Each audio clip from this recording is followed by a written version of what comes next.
you're in Pike County, Pennsylvania. For a number of years, I was a county prosecutor for about 12 years, and I'm now the county judge. I've been doing that for about 20 years. I do private work. It's all my legal work and private work is consulting with children's camps. About 400 of them around the country that I do some legal work for, but mainly a lot of troubleshooting and crisis management and advice along the way. So what we're going to talk about today comes from that experience, both in the camp world, prosecutor, as a judge, and we're going to talk about some topics that are going to be difficult. It's tough stuff that we're going to be going over, and I'm going to talk to y'all like adults and address these issues. And really, we're going to break it into two parts. First part is going to have to do with the children, the campers, and protecting the campers and protecting yourselves as well, as we'll get into in just a few minutes. And then the second part we're going to talk about is your time off, your time away from camp, and talk about some of the same ideas that were, again, how to protect yourselves, how to keep you guys safe, and get you guys home to your family safe and sound. So let's start with the first part. We're going to talk about the kids, and I'll call it counselor judgment, okay? And all I'm going to do is I'm going to tell you two stories. First story. There was a camp, and the camp had a rule that when the kids were in the cabin at night after activities before bed, there was always a staff member present. Kids were always supervised. That's the rule. And in this particular instance, the counselor got a text from his girlfriend, and they had a day off scheduled for the next day, and the text said, "Call me." So he told the kids in the bunk, "I'm going to be out on the porch. I got to make a phone call. Don't do anything. Sit in your beds, whatever. I'll be right back." A minute into the call, he hears a scream from inside of the bunk. And he goes inside and he finds a boy is sitting on his bed with a dart in his eye. Okay. And the child lost his eye. Counselor lost his job, obviously. And what happened, it was just that 1 minute, okay? What the job was to keep your eye and watch those kids. And in just that short period of time, by not doing what his job was, that harm came to that child. Second story, something happened last year. It was a camp. They went out on a trip. I think it was to an amusement park in New Jersey, which is a state just right over. The idea was they were going to be in groups. They had groups of whatever, and the kids had to stay together and rendezvous and meet with the staff member at certain intervals. And one kid said, "Listen, I live in this town. I know this amusement park better than anybody. I've been here dozens of times. My friends are here. Is it okay if I go off and see my friends?" And they had a little back and forth with the counselor. Finally, the counselor relented. The kid went off his friends. They were supposed to meet back at whatever time. Needless to say, the kid never showed up, or I wouldn't be telling you the story. Kid's nowhere to be found, disappears. Find later on, he is somewhere passed out drunk with alcohol poisoning. And what had happened, he had met his friends there. They got drunk, and that's what happened. The kid had to go to the hospital, was in there for a couple of days, had to get his stomach pumped, all those kinds of things. Counselor obviously got fired. And in that instance, what happened was an adult, camp counselor, you are adults whose job is to keep an eye on children, to watch children, allowed a child to wear him down, to talk him into something that he knew was the wrong thing to do. Okay? And that's going to happen to you during the summer. They're just going to come at you and try to wear you down on certain things. And that was the job, and that's what ended up happening to the child. If you're in that scenario, you can ask yourselves two questions. The first question is my decision going to increase the risk of harm to a child? But I can make it even easier. What I would say is, if the camp director were standing next to me, would I make this decision? What would I do? That's the easiest way to look at it, okay? And imagine camp director's there. What would you do? And that's always going to be the right answer in every circumstance, okay? Let's get into something more important as we get into the camp world, okay? And what I need to talk to you about, topics of child abuse. And we're going to speak specifically of physical abuse and of sexual abuse of children. And, unfortunately, as I like to say, there's an old saying that says, if I want a haircut, I'm going to go to the barber shop. And if I want to steal money, I'm going to the bank. I'm going to a store. And if my intent is to harm children, to prey on children, I'm going to go where children are. I'm going to go to camps. I'm going to go to schools. I'm going to work in fields where I work with children. I am going where the action is. Okay? And unfortunately, that means summer camps.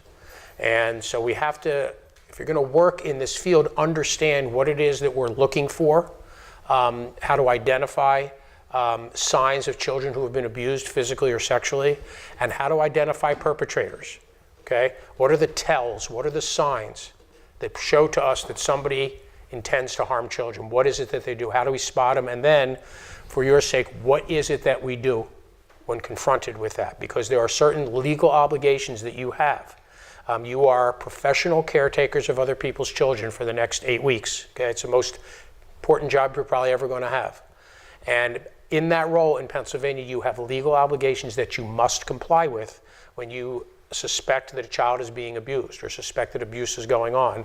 If you don't comply with those obligations, you can get charged with a crime. Okay, and it has happened in the camp setting. There are very strict obligations what you have, and there are also some things that you are not permitted to do that you shouldn't do. And we're going to go over all of those things with you. Again, we want to protect the children, but we want to protect you as well. Okay? So let's start off with things to look for when the kids get here. Okay? And this is not just in camp, this is in your own lives as well, with your own kids, your family members, what other jobs you may have.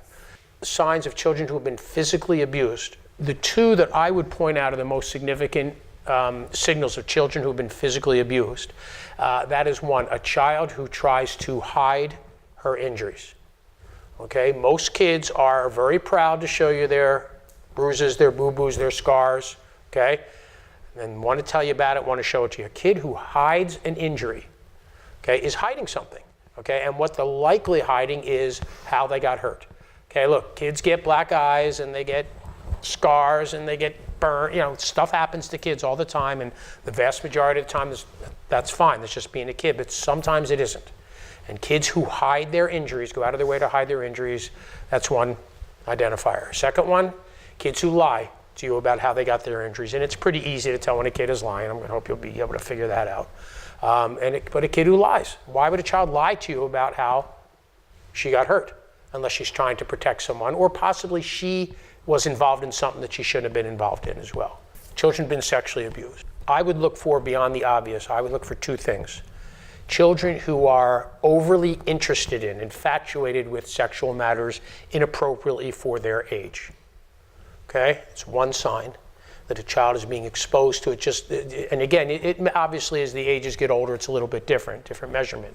But you have to use your common sense in figuring that out. Second one are children who have knowledge about sexual matters beyond what's appropriate for their ages, about sexual activities, about pornography, about body parts, about whatever the case may be, okay?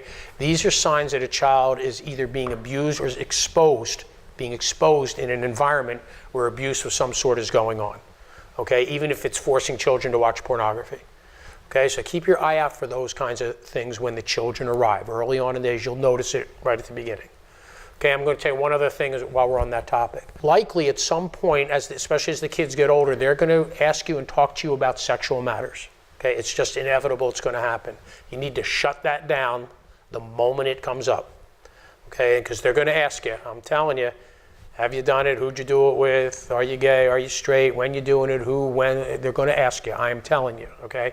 And if you don't stop that at the beginning, the same way you would stop anybody who was using racial slurs or homophobic slurs or everything else, if you don't shut it down right from the get-go, okay, don't talk that way in front of me, don't talk that way at this camp, that is none of your business, we're not going to discuss it, you're going to spend your whole summer, okay, fighting off sexual questions from these kids, okay, so shut it down right off the bat, because a lot of what we're going to talk about are things, again, to protect yourself so that you don't get caught up in something and wrongly accused of something as well. Okay, and that's one surefire way to get yourselves into trouble. All right, so now let's talk about when the kids arrive at camp, okay, and what happens, and understand something about child predators and people who sexually molest children. The average child predator, child molester will molest dozens, if not hundreds of children in his or her lifetime. Okay, it is not a one and done phenomenon. It is something, you can call it an addiction, you can call it a compulsion, call it a sickness, whatever you want to call it, but it runs their lives. It is akin to a drug addict, I think is the best example, okay? Their days are spent plotting, planning, getting, figuring, okay, because that's what they live for. It's what dominates their lives. That's why it's a sick, something's not going on right, okay? It is a sickness, again, whatever you want to address it, okay? These kinds of people will try to work in children's camps. It's important that we understand exactly what it is that we're looking for and how to identify it. So understand that the vast majority of sexual abuse involving camp settings, camp staff, and campers does not take place at the camp. Okay, it can and it has, but it's unusual for the simple fact there have, what do we got, 30, 40, 50 pairs of eyes, okay, looking at things, and as you're certainly sure to find out soon, there's very little privacy in camps, just the way camp is, okay? And while it can be done, that's not the normal pattern. What the normal pattern is, and this is true of people who work in other settings, in schools, whatever the case may be, is they identify. The first thing they do is they will identify 1 or 2 kids who they fear are vulnerable. They pick them out. And it's not necessarily that they are sexually attractive. It's not an appearance thing. It is a personality thing. It is kids who they think are vulnerable. Okay, either low self-esteem, whatever's going on. They pick these children out and they identify them. They say, that's the one, those are the ones I'm going to work on. And I'm going to groom them. Okay, and when I say groom them, I am going to groom them to try to arrange time away from camp, whether it's on a trip or after camp, when I would arrange an opportunity to see this kid, to have alone time with this child, whether the family's going to be on vacation, whether in a town where we can meet up, whether I can work as a babysitter, whatever the case may be. Okay, they look to set this time up, and they try to build this trust factor. That's the main thing that they're doing, to build this trust, okay, this "you are special to me" concept that then allows them later on to take advantage of these kids. Here are the kinds of things to look for to identify somebody who has that in mind, okay? First thing to look for is somebody who creates ways to be alone with children. Now you have, I am sure, and if you haven't, you will, and I'm going to hear it again, the rule of 3s, right? You're never alone with a child, okay? You guys all know better than that, all right? And that is to protect you as much as it is to protect the kids. Okay, we know in a court of law that you are innocent till proven guilty, but out in the world, if you're accused of harming a child, you're guilty till proven innocent. That's the way it is. And one thing to do is to protect yourselves to avoid those situations where you can be accused of that. And that's the main one. Don't be alone with kids. Okay, now, that said, it could happen. Okay, you could walk into a cabin and a kid is in there using the bathroom and comes out. Okay, or it could just happen. Okay, there's an emergency and you're alone with the child, you have to bring the child to the house, or whatever the case may be, it can happen. And that doesn't mean just because you see it happen once, that person's a child predator. But if you notice that it keeps happening to the same person, or that same person, that's the one who keeps coming from behind the bunk or accidentally walks in, or the person who always volunteers anytime there's a circumstance when someone's going to be alone with a kid, just keep your eye out for that, because you guys all know now that you never want to find yourselves in the situation, so watch for that. Watch for somebody who would rather spend time with children than with their peers when given the opportunity. Let me explain what that means. So you're going to be working with kids all day long, okay? And I certainly hope you like working with kids, and if not, you really made a mistake here working the summer, but what can I tell you, okay? And it's great. I was a camp counselor. I loved it. It was a great time, okay? But you're going to have time off, and when that time comes off, you're going to want to spend time with your peers, with your buddies, okay? Not with children, okay? You are adults, okay? And your social time, your free time after you've been working with them all day long, it's like a doctor doesn't want to go out with his or her patients, okay? You want to go out with your colleagues, with your peers, especially your adults and their children.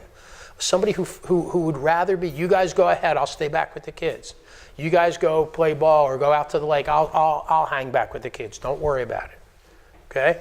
Somebody who finds those ways to be alone, builds that trust, extra time, okay? Overly attentive, okay? And remember what I said, overly attentive to 1 or 2 particular kids, okay? That's the kid that always sits next to the counselor. It's the kid who always gets the extra dessert. It's a kid who gets a gift when the counselor goes away or during time off. Okay, that special attention to 1 or to 2 kids. Okay, look, you're going to have kids in your bunk you're going to like more than others. It's obviously, okay, that's going to happen, okay? But I'm not talking about that. I'm talking, there's kids who are like kind of needy and all that. I understand that too, but this is somebody, a pattern where somebody, it's the 1 or 2 kids, okay, overly attentive to that child. Remember, they're grooming, they're building that trust, they're setting up, you are special to me arrangement. Okay, look for that. Look for somebody who tries to create, is in the process of developing ways to meet with that child away from camp, after camp is over, exchanging social media contact, exchanging phone numbers, whatever platform you're using. Okay, you are grown-ups, you're adults. Okay, you should not be hanging out with kids who you don't know after the summer. Okay, it is a red flag that something is up. Okay, again, babysitting, meeting where they're going to be on vacation, building that trust with the kid, building that trust with the family. Okay, so often people who end up who are arrested for these kinds of crimes, the first reaction is, that person, they were great, they were charismatic, they were great with kids, and then things start rolling into place. You suspect somebody, you suspect something, but you don't say anything because you're not sure. You don't want to get someone in trouble. You don't want to be a tattletale. There's a week left in camp. You just don't want to. And imagine 3 years later that you heard that person was arrested for molesting children. Okay, imagine that scenario. And I say that because I know somebody who was in that very spot. Okay, and she ended up trying to kill herself because of the guilt she felt, because had she done what she knew she should have done, other children wouldn't have been harmed. If you ever see somebody watching child pornography, ever, that is a person who's either a child predator or a child predator in the making. Okay, child pornography is illegal. Okay, it's a sickness. Okay, it is. There is no such thing as doing research. Okay, if you're doing true research in that field, it's done under very controlled circumstances. Law enforcement is involved. They're notified. Okay, you don't just go off on your own and do research privately in that field because it's illegal to look at it. Okay, I unfortunately have had to observe it as part, in my job duties. Okay, and there's no mistaking it. Okay, there's no, gee, I didn't know. Okay, it's clear cut as can be. So if you ever see anybody child pornography, that triggers this reporting thing, and that in and of itself shows that that's somebody who's either harming kids or very likely to in the future. So what do we do about it? Okay, I told you early on, you have legal obligations in Pennsylvania. They do vary from state to state, but in Pennsylvania it's pretty clear cut. Because you work in the field where you are caretakers of children, you're responsible for the well-being of children, supervising children, you're what's known as a mandated reporter. And what that means is if you reasonably suspect sexual or physical abuse of children, reasonably suspect, so you don't have to eyewitness it, you can hear about it secondhand, third hand, okay, reasonably suspect, your obligation is simple, it has to be reported. Now how do you go about doing that? Simple, okay, I would say you go to the director, because the director has all of that information that you need. There's a phone number you need to call, there's an online report that needs to be made, an account that has to be opened up, and they have all that, okay? I would participate. I would sit there with the director while that report is being made. Okay, one, make sure it's made, because it's your legal obligation to make sure that it is, and two, make sure it's made accurately, so it's not somebody tells you something, you tell somebody something, they tell somebody something, and we know what happens at the end of that conversation. Okay, so please participate in it. That'd be great. Make sure it's done. And that is the extent of your legal obligations in Pennsylvania. What I'd strongly suggest you never do is never investigate anything like that on your own. When we perform investigations and don't know what we're doing, we screw them up. Okay, we alert a perpetrator, give him or her an opportunity to destroy evidence, hide evidence. Okay, you could do something that would taint evidence later on, make it inadmissible in a court proceeding. So we stay away from that. Okay, we also don't confront somebody who we think is a perpetrator. We don't exact justice on our own. We're not vigilantes, okay? That's for the police to handle, okay? We make that report, and that's all we do. If you don't make it, I'm telling you, it is a crime, okay? And we've had camp people charged with that crime, okay, for neglecting thing. The other thing we've had them doing is a cell phone, okay, that has an image. Kid takes an image of himself or herself. Kid's underage, takes a naked picture of themselves, sends it out, okay?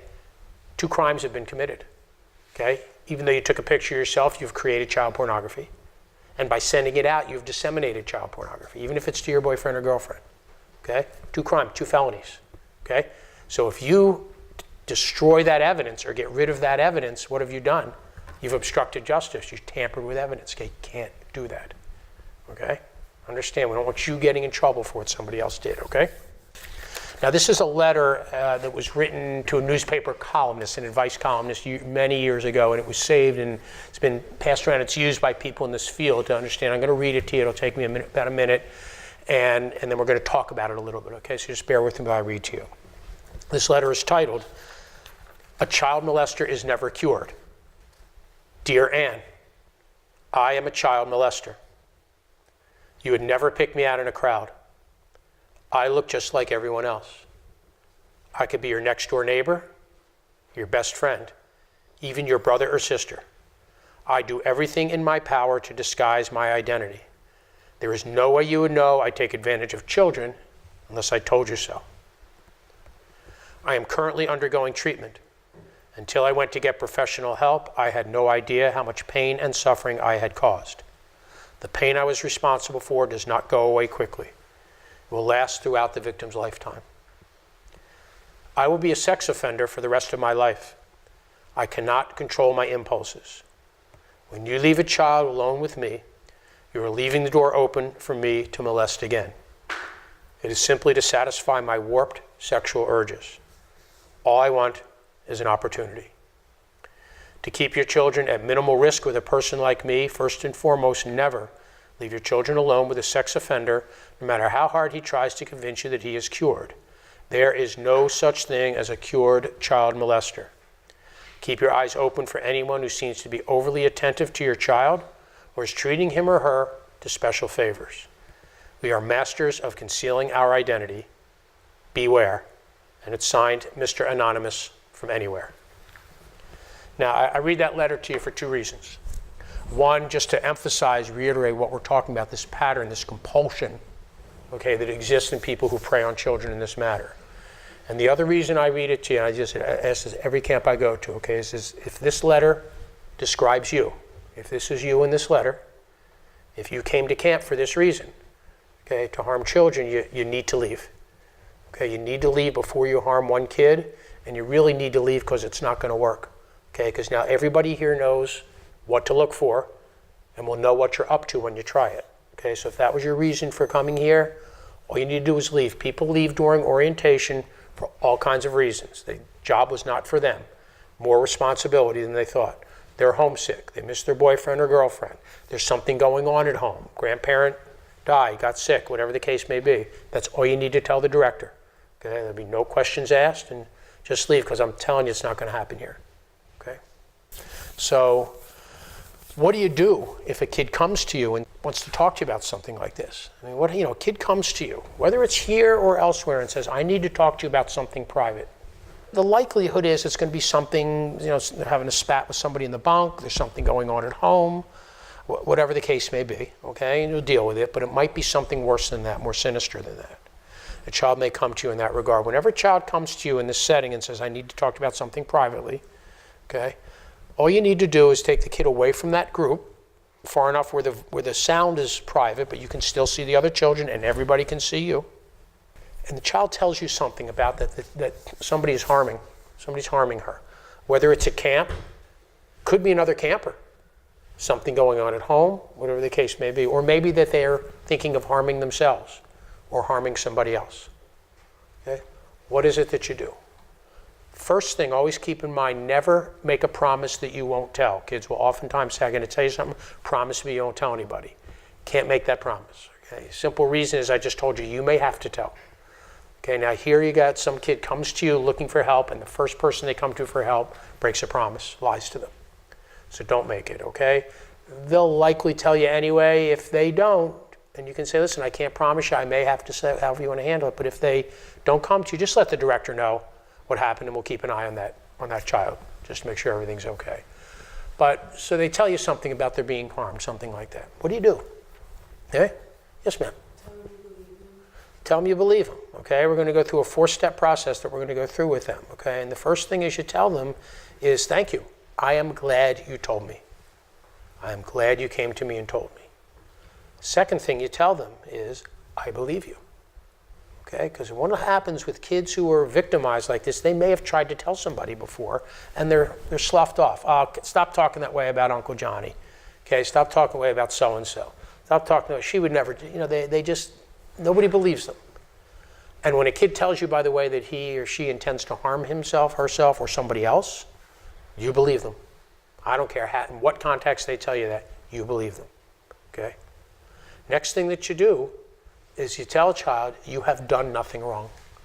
Okay, a lot of kids who are victims of abuse feel guilt, that somehow it's their fault that they're being abused. If they behave better, if they had dressed differently, if they had done something else, people wouldn't hit them or be sexually attracted to them. They feel it's their fault somehow. And they also feel guilt over telling somebody about it, because oftentimes, far more often than not, it's somebody close to them or close to somebody who they love, to a parent or to a sibling. Okay? So understand, tell them you have done nothing wrong. And the fourth thing you tell them, I will get you help. Okay? And you bring that child to the director, who now has the resources and knows where to go and who to call and what to do in those circumstances. Okay? Remember, don't investigate. Okay? We don't confront. Okay? We don't exact justice. We bring that child to the director and we go from there. Okay? And then if a report is required, that report is made. All right? So really what we're going to talk about are two things. You're really, at this point, focus on your time away from camp. Okay? Because I'm going to tell you in this business, in this industry, in this profession, the vast majority of trouble that counselors get into, legal trouble, physical trouble, okay, takes place outside of camp during your time off. Okay, and that's what we're going to focus on. I'm also going to talk to you about sexual harassment issues, okay, in camp and out of camp, and that you can concepts that apply here and also apply back when you get home to any other workplace. Okay, and I mean I know it's casual and it's camp and everything else, but this is a place of employment, and you are professional. Said you're professional caretakers of other people's children. So we're going to address those issues along the way when we get to them. Okay, so sexual harassment law in the U.S. Okay. Sexual harassment 101. Two kinds of sexual harassment that exist in the workplace. One is the quid pro quo type of sexual harassment, okay, which is the one that we're all kind of familiar with. Go out with me and you will get a promotion. Go out with me and you won't get fired. Have sex with me and our company will buy your products, that sort of thing, okay? Pretty classic stuff. Do something for me, I'll do something for you. While it's possible for that to happen in the camp setting, in the seasonal employment and in camp, it's very unusual. And the more likely one that we face in camp is something called hostile work environment. Okay, and understand that sexual harassment, there is no issue involving gender. It can be male and female, female and male, male to male, female to female. Okay, I've already had a camp contact me. They had to fire a female counselor who was sexually harassing a male counselor. She was infatuated with him, kept hitting on him, wouldn't let it go. She was warned, kept doing it, and she got fired. Okay, so it's across the board. Okay, understand that. So just because you're in an all-girls camp, it doesn't matter. Okay, same rules apply. What makes sexual harassment law different than just about any other law is that the standard of what constitutes sexual harassment in the workplace is a subjective one. And what that means is it is the victim who determines what is sexual harassment. Okay, most areas of the law, the standard is objective. Okay, a judge, a jury hears the case, makes a determination, what would a reasonable person do? Sexual harassment that's not what it is. That's not the distinction. It is the person, it is the victim. And the reason is it makes sense, because what some people may find to be sexually offensive, others may not. Okay, and remember, this is not general harassment kind of things. It has to do with anything involving sexuality. Okay, body parts, sexual activity, sexual orientation, anything with any kind of connotations in that regard, okay, falls into the sexual harassment category. You know, there's some people, as I could say, some people, you put your arm around somebody and it's a friendly gesture. Others find that to be offensive. Okay, there are people you can tell an off-color joke to, and some people think it's funny, and some people find it offensive. There are people who like to be flirted with, and there are people who do not. Okay? Foul language, comments about appearance, okay? I mean, you look nice today, let's not get carried away, okay? But others that describe body parts and things like that are focused on sexuality can constitute sexual harassment. That's why it's subjective. It's in the victim's eyes. Well, how do we read people's minds? How do we know that? Okay, what do we do? How do we fix that? And what I tell people very simply is when I talk at camps and groups like this, I make an assumption. And if I'm wrong, but I hope I'm right. I'm going to make the assumption. The assumption is that nobody wants to be the pig. Okay? Nobody wants to be a pig. If you are a pig, you're a pig. I can't stop it, can't help it. If that's your personality, so be it. But most people don't want to be. Okay? If I'm doing something that others are finding offensive, okay, honestly, I'd like to know about it, and so I can stop. Now, there's certain things that are over the top and you don't need to be told or wrong. But the kind of sexual harassment in the workplace, a lot of these things are because it's a subjective standard. Okay, I'm going to give people the benefit of the doubt and assume that they don't think they're being you-know-whats, or they wouldn't act that way. Okay, they want to know. They don't want to be the person that other people feel uncomfortable around. You don't want to be the person that others leave when you arrive. You don't want to be the one everybody's talking about, what a jerk that person are, what a pig that person is. Okay, so if we're all on the same team here, okay, and nobody wants to be victimized and nobody wants to be the victimizer, okay, the simple way to handle this is if somebody is doing something that you find to be offensive in that regard, say something. And you can do that in a variety of ways, okay? You can say something to that person if you're comfortable doing so, understanding that hopefully that person wants to know about it.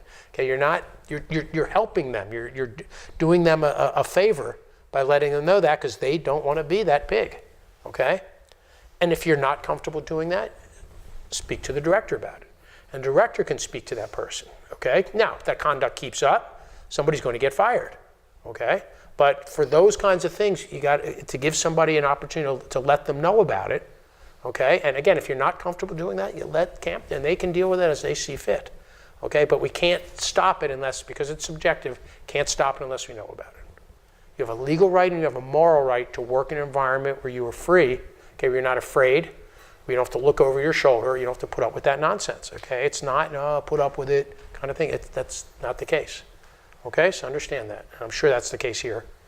They want you to, look, we want you at your best, okay? So let them know if something like that's going on. Okay, and that could be, it doesn't have to be a staff, it could be a vendor, somebody who comes to the camp who is acting inappropriately, who delivers, I don't know anybody, who delivers the gas, delivers the food, whatever the case may be, okay? It's still your right to be free from that in the workplace. Within, I'm going to say, 30, 40 mile radius of here, northeastern Pennsylvania, what's called Southern Tier New York, Catskill Mountain area, there are probably a good 10,000 or so of you working in the same capacity as camp counselors, as camp staff, okay? And I'm going to tell you something. I'm going to give you numbers, okay? And these numbers, I've been doing this for 30 some years, the numbers are always the same, okay? I'm going to tell you that out of that number, about 40 of you are going to get hurt, injured during time off. And when I say injured, I don't mean like a sprained ankle. I mean hurt to the point where you're going home, okay, and that could affect you for a long time, if not the rest of your lives, those kinds of injuries, okay? I'm going to tell you about 40 of you are going to get arrested during your time off, okay? And when the difference, I'm going to talk about crimes and I'm going to talk about violations. When I say crime, that means fingerprints, photographs, handcuffs, and possibly jail time. Crimes, okay? And that's what I'm talking about. A lot of you are going to get violations. We'll talk about them too. But I'm talking crimes, about 40 of you. I'm going to tell you that I will get 3 or 4 reports of sexual assaults involving camp staff. And if I get 3 or 4 reports, that means there's another dozen or so out there that go unreported, because most go unreported. It's the decision people make, okay? I'm telling you it happens every summer, and I'm going to tell you every summer 3 or 4 of you do not make it home alive. It happens every single summer, okay? So that's 1%. That's around 100, okay? Out of the 10,000, that's 1%. 1%.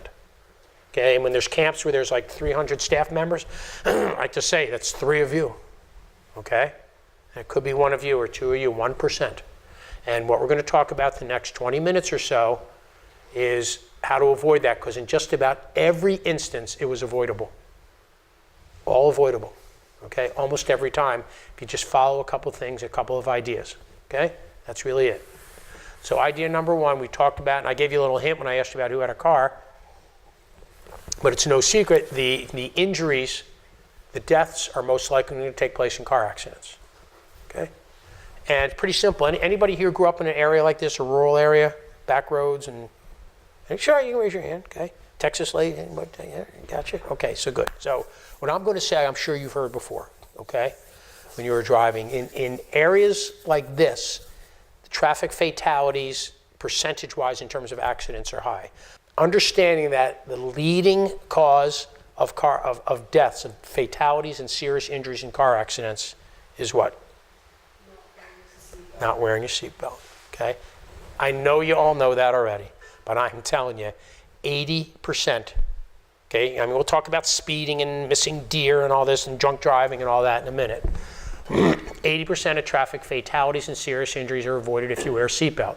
And that is front seat and back seat, just as important in the back seat. And when I'm driving, if anyone's in that back seat, I'm making sure they're wearing a seatbelt because I don't want them flying over the seat and killing me, okay? So seatbelt for everybody, okay?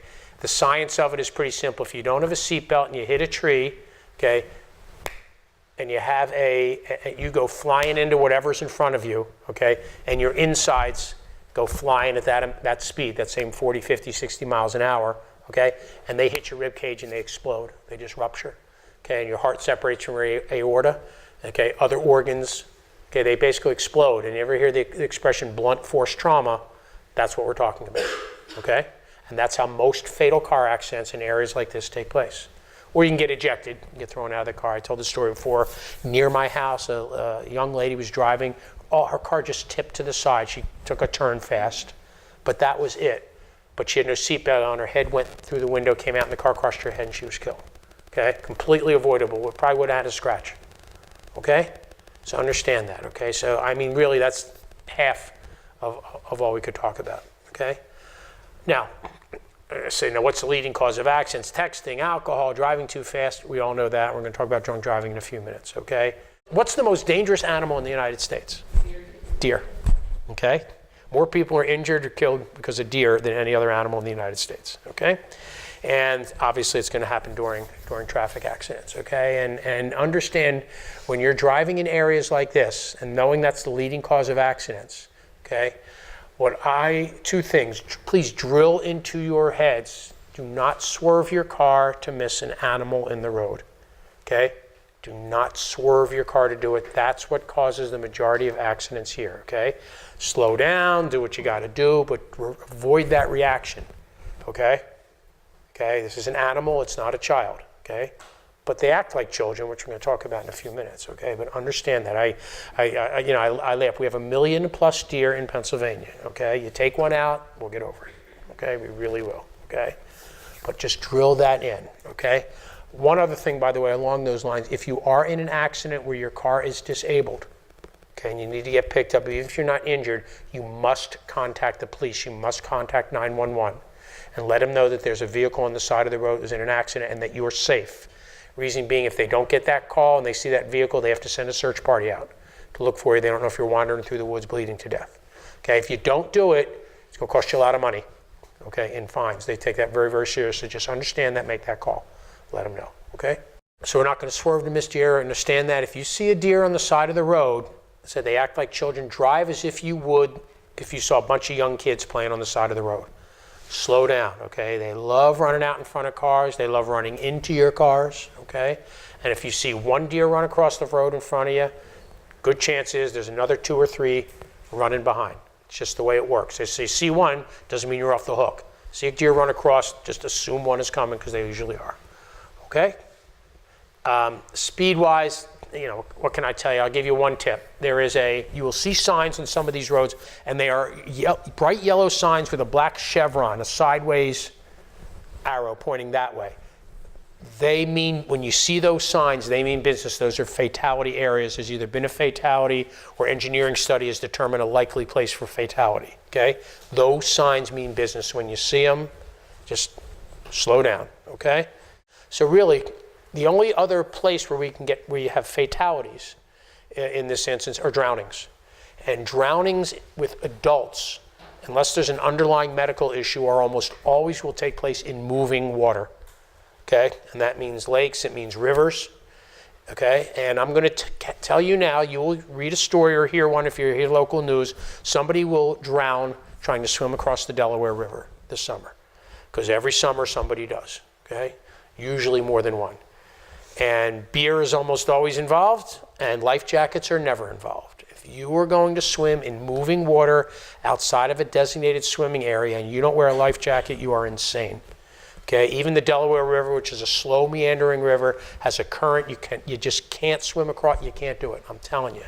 Okay, if you're going to really go out there, if you're going on float trips and you're going to jump out of the boat or anything, I'm telling you, wear your jackets.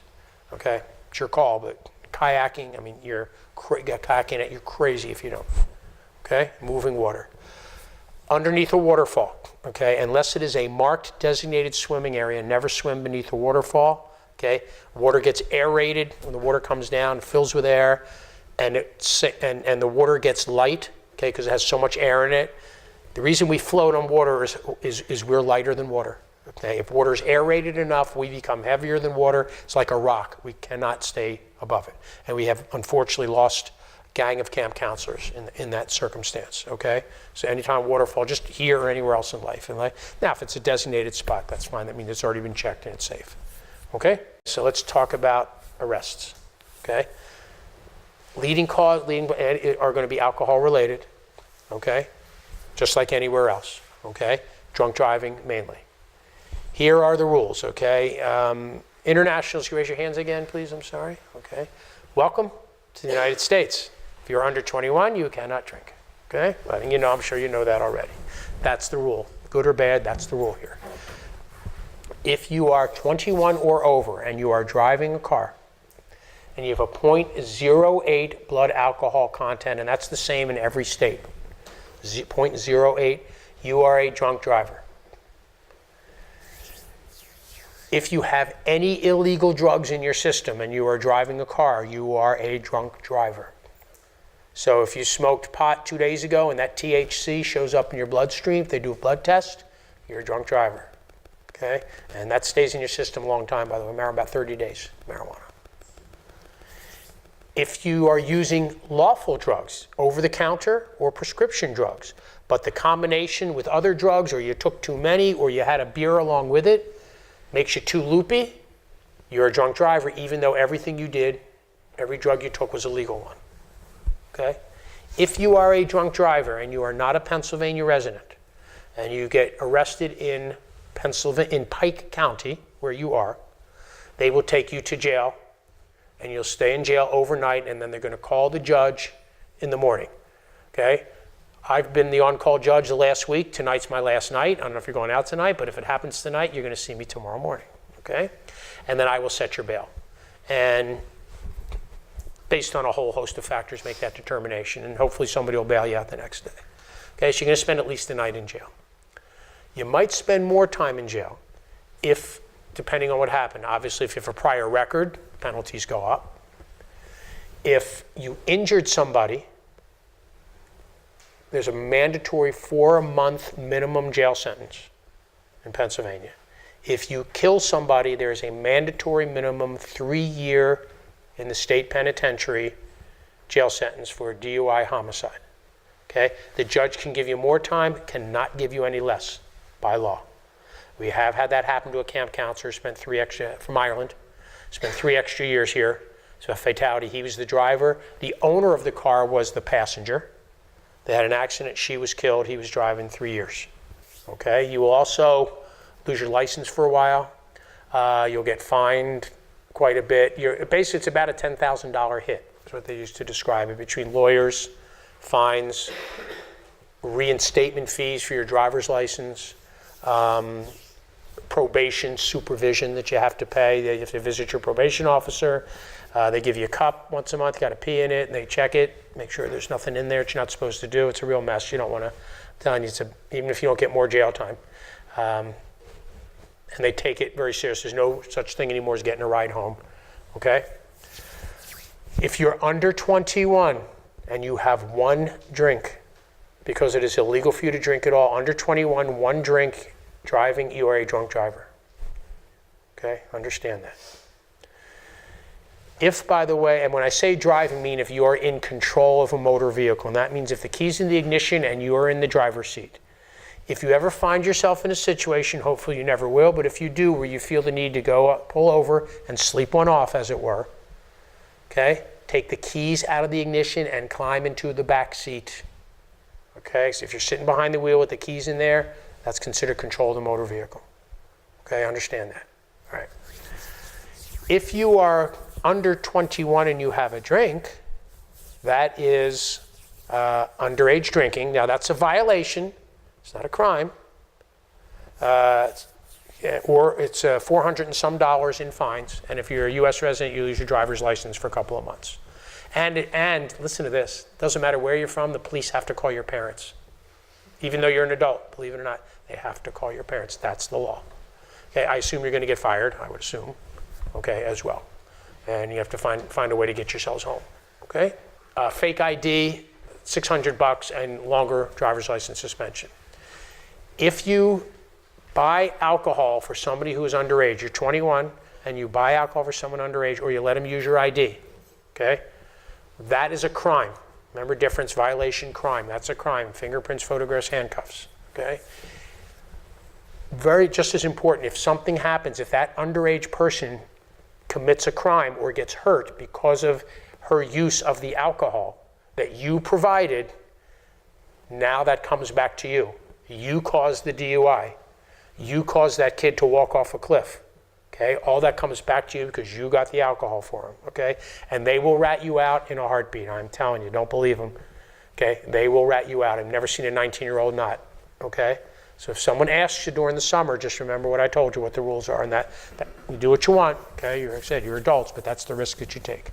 So let me just circle back real quick, because I apologize when we talked about the point 08, because people ask me, how do I get, what's an 08? What does that mean, okay? I don't have a breathalyzer I'm gonna walk around with. How do I know when I'm 08, okay? Average female, at 3 drinks, you are getting close to an 08. 4 drinks, you're gonna be there, okay? Average female. Guys usually add 1, but we all know it depends on a whole host of things, okay? Depends on our metabolism, depends on our size, depends on whether we had anything to eat, but it also depends on what we had to eat, okay, because certain foods absorb alcohol differently than others, okay? This is a big one. Are you dehydrated, okay? Affects your rate of metabolizing alcohol. Are you sick? Are you getting sick, okay? Are you sleep deprived, which I guarantee you're all going to be at some point in the summer, okay? It comes with the territory. All right, all these things can take, where if you're at home and you would have 2 drinks or 3 and feel okay, can speed up that process and get you to an 08 differently, okay? My suggestion to you, for whatever it's worth, okay? If you plan on having 2 or more drinks, I wouldn't think about driving. I just wouldn't do it, okay? One drink, okay? Better have a designated driver, obviously, but got to do what you got to do, okay? And if you're going to have a drink, you have a drink. But if you're planning on having 2 or more, I wouldn't even think about being the driver, okay? And along those lines, one other thing, if you are out and you find yourselves in trouble, okay, and when I say in trouble, you don't feel safe for whatever reason, you're with a group of people and you don't feel safe, okay?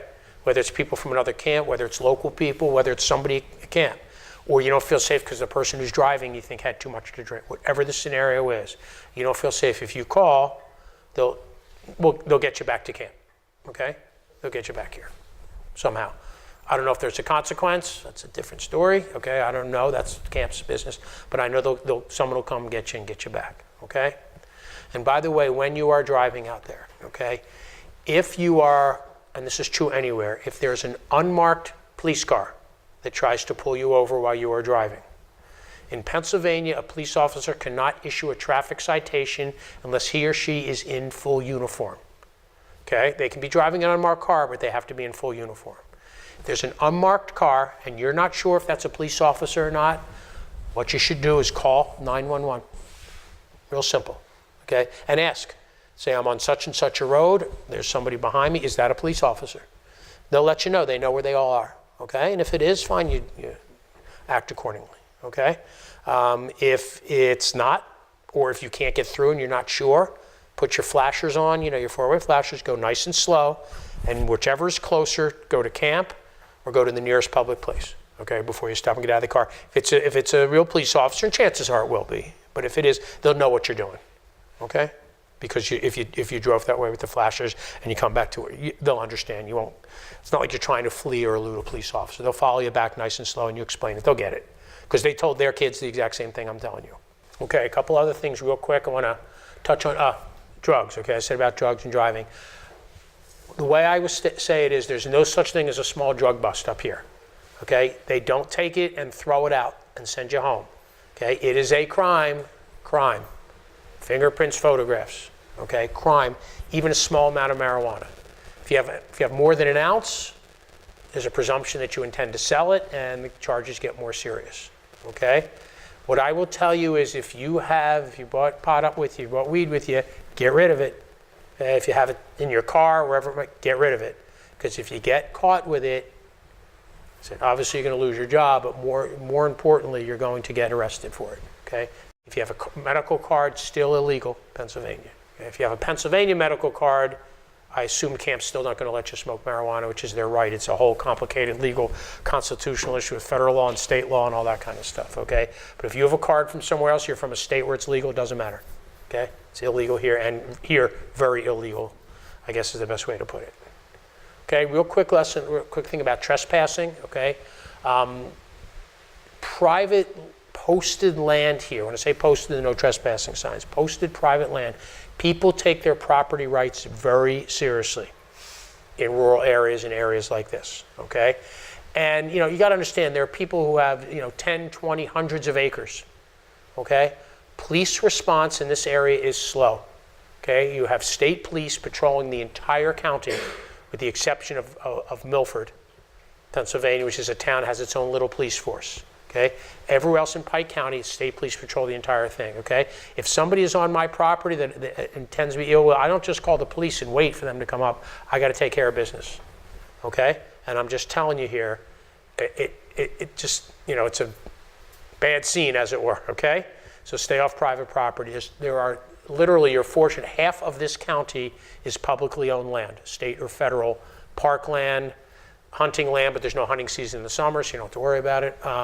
Any recreational, national park, whatever, there are tens of thousands of acres for you to enjoy, okay? And use them and have a good time, okay? Please, we hope you do.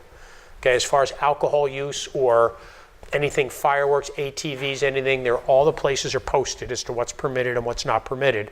Okay, and if it ain't permitted, it ain't permitted. And the state park rangers, they don't get a lot of action. So when they find something, they team up. I've had 8 of them come to court on a marijuana possession charge. I mean, they don't mess around. Okay, so I'm just letting you know. All right, let's talk about then the sexual assault issues I spoke about earlier. There are a consistent pattern in all these instances when I'm dealing with camp staff who are victimized, who are victims of sexual assault. 3 things that are there present almost every time, okay? 1, victim knew her assailant, okay? With one exception, victim knew her assailant or thought she knew her assailant, okay? Nobody jumped out of the bushes, so to speak. They were with somebody voluntarily, okay?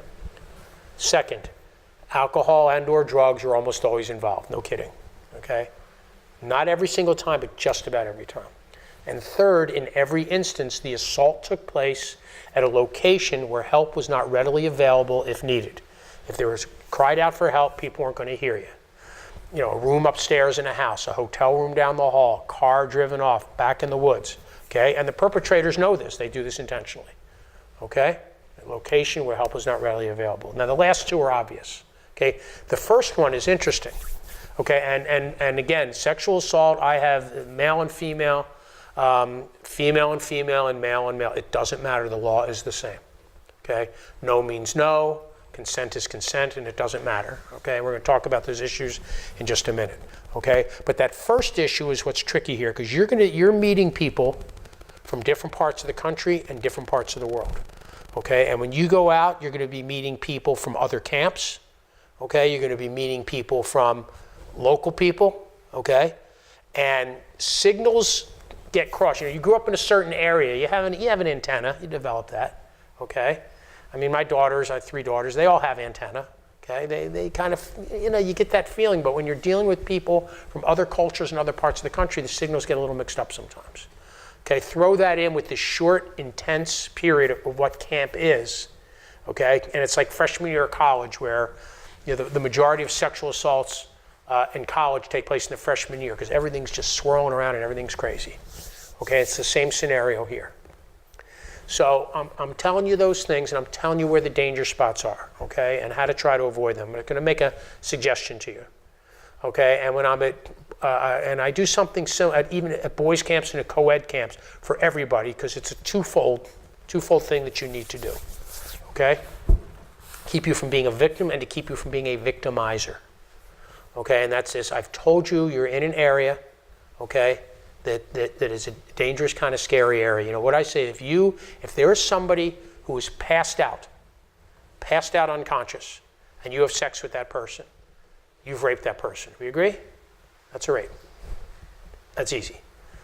And if a person, two people, two consenting adults, whatever they want to do, maybe they had a drink or two, maybe they didn't, and they have consensual sexual relations, but it's not illegal, okay? The problem is you can have somebody who is not unconscious, who is conscious but is so altered by alcohol, drugs, fatigue, whatever the case may be, is so altered that they are incapable of granting what is called meaningful consent. Whatever that means, there's no definition of it, but it's meaningful consent. And if you have sex with a person and they are one shade over that line, it's the same as if that person were passed out. Okay, it is a rape. Okay? So, understanding where people's judgment gets off, I told you drugs, alcohol involved, here's my suggestion. When you go out, look, if you guys are going bowling for the night or going out for ice cream or whatever, when you go out, okay, and you're going to be drinking and you're going out with folks, maybe you're meeting people from other camps, whatever the case may be, there's risk out there, okay? And when you go to a place where there's risk, you take precautions, okay? The precaution I would suggest when you go in places like this is to partner up with somebody, okay?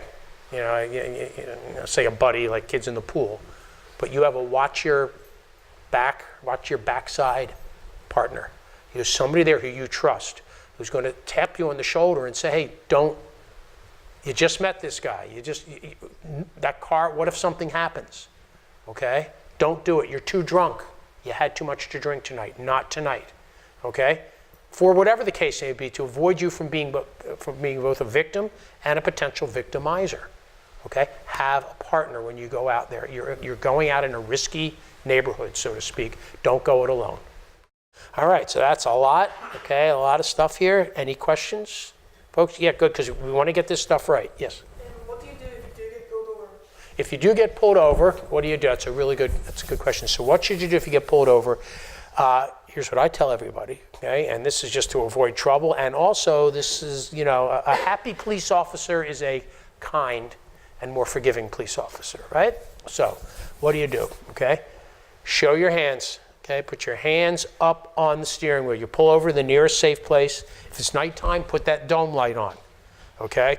Don't be digging around while the police officer's approaching the car and reaching down and trying to get your wallet or your ID, okay? That police officer has no idea who you are.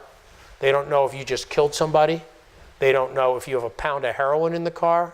They don't know if you escaped prison, if there's a warrant for your arrest. They have no idea when they approach that car. It's a scary moment for a police officer. If your hands are shown and they see everything that's going on inside of the car, you've just de-escalated the tension, okay? And whether it's to help yourself with a ticket or to avoid confrontations, you've de-escalated right there, okay? Then say, my wallet is in, when they ask you, it's in the glove compartment, it's in my purse, it's here, it's under the seat. Is it okay if I get it? Okay? Now you have a happy, relaxed police officer who has a lot of discretion and may not give you a ticket now, or may give you one with a much lower fine. Okay? That's what you do. And then you comply. And be nice. Like, you're never going to win an argument with a police officer in the street.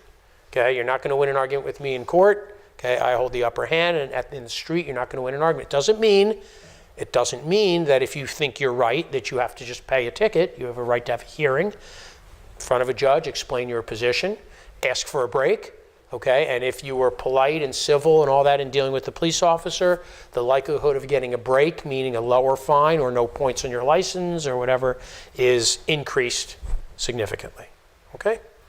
Right.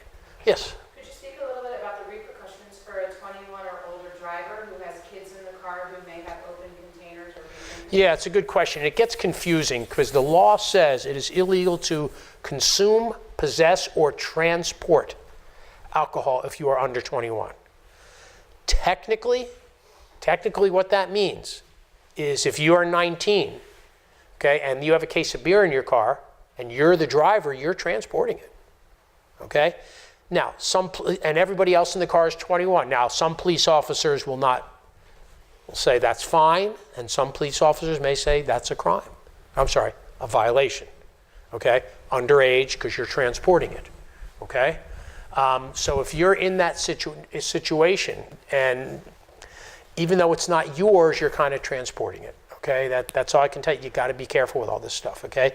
If I would not, the open container law there's some controversies whether it applies just to the driver or anybody in the car. Police officers I speak to says, in their opinion, applies to anyone in the car, okay? So if you're going somewhere to drink, go where you're going, and then take it out and do what you got to do. Now, if you have a 21-year-old driver and a 19-year-old is in the car, and there's beer in the car, I don't think that 19-year-old is transporting the alcohol. At that point, you just happen to be. It doesn't mean you can't be in the presence of alcohol. Now, obviously, if you're drinking it, that's a different story. Problem, of course, is maybe you want the 19-year-old to be the DD and all that. And I understand. So I say a lot of police officers will just let it go and say everybody's being responsible. But technically, it is a violation. I'm going to tell you that all the places around here, wherever you might go, I don't know if you go in Hawley or Greeley or whatever the place, wherever you go, that's fine. Nothing illegal about that. Let you have fun. But the state police know you're all here. Okay, and this is a resort area, and they're going to come stop, and this is their busy time here. So they're going to pay a stop. They're going to pay a visit to every one of those establishments a couple of times during the summer. They can check IDs. Okay, and give you. They have a device. It's called a PBT, pre-breath test. Can tell whether you have alcohol in your system or not.